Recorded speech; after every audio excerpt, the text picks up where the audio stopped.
শবে কদর কথাটি ফার্সি। শব মানে রাত, আর কদর মানে সম্মান, মর্যাদা, ভাগ্য ইত্যাদি।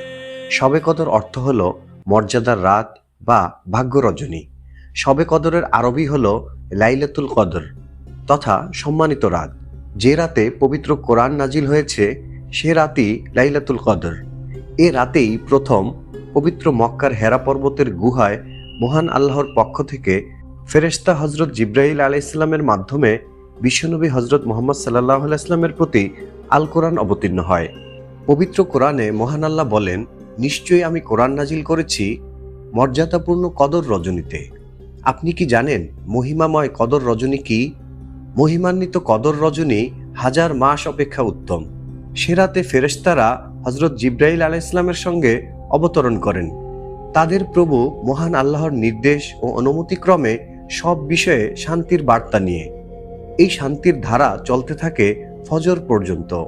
শবে কদর সম্পর্কে রাসূল সাল্লাল্লাহু আলাইহি ওয়াসাল্লাম বলেছেন, তোমরা রমজানের শেষ দশকের বেজর রাতগুলোতে শবে কদরকে সন্ধান করো।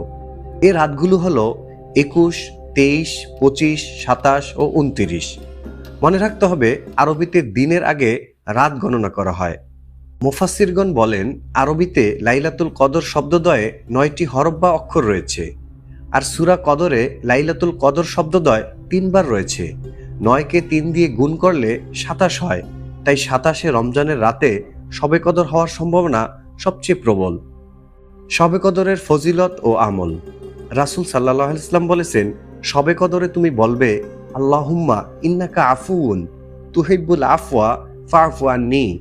হে আল্লাহ, আপনি ক্ষমাশীল, ক্ষমা করা আপনি পছন্দ করেন, সুতরাং আপনি আমাকে ক্ষমা করে দিন। এই রাতে সূর্যাস্তের পর আল্লাহ তাআলা প্রথম আসমানে অবতরণ করেন এবং বান্দাদেরকে ডেকে বলেন, কে আছো অসুস্থ, আমার কাছে চাও, আমি আরোগ্য দান করব। কে আছো অভাবগ্রস্ত, আমার কাছে চাও, আমি প্রাচুর্য দান করব। কে আছো বিপদগ্রস্ত, আমার কাছে চাও, আমি বিপদ মুক্ত করে দিব। এভাবে বান্দার সব প্রয়োজনের কথা আল্লাহ তাআলা বলতে থাকেন। হযরত আবু হুরায়রা রাদিয়াল্লাহু তাআলা আনহু বর্ণনা করেন, রাসূল সাল্লাল্লাহু আলাইহি ওয়াসাল্লাম বলেছেন, যে ব্যক্তি ঈমানের সঙ্গে সওয়াবের নিয়তে কদরের রাত জেগে ইবাদত করবে তার অতীতের গুনাহ মাফ করে দেওয়া হবে। শবে কদরে যেসব আমল করা যায়: 1. নফল নামাজ, বিশেষত আওয়াবিন, তাহাজ্জুদ, সালাতুত তাসবিহ, তাওবার নামাজ, সালাতুল হাজত, সালাতুশ শুকর ও অন্যান্য নফল নামাজ। 2. নামাজে কিরাত ও রুকু সিজদা দীর্ঘ করা। 3. কোরআন তেলাওয়াত করা। 4. কবর জিয়ারত করা। 5. দান সদকা করা। 6. নিজের জন্য, মা বাবার জন্য, আত্মীয় স্বজন ও সব মুমিন মুসলমানের জন্য ক্ষমা প্রার্থনা করা। মহান আল্লাহ আমাদেরকে শবে কদরের ফজিলত অর্জন করার তৌফিক দান করুন।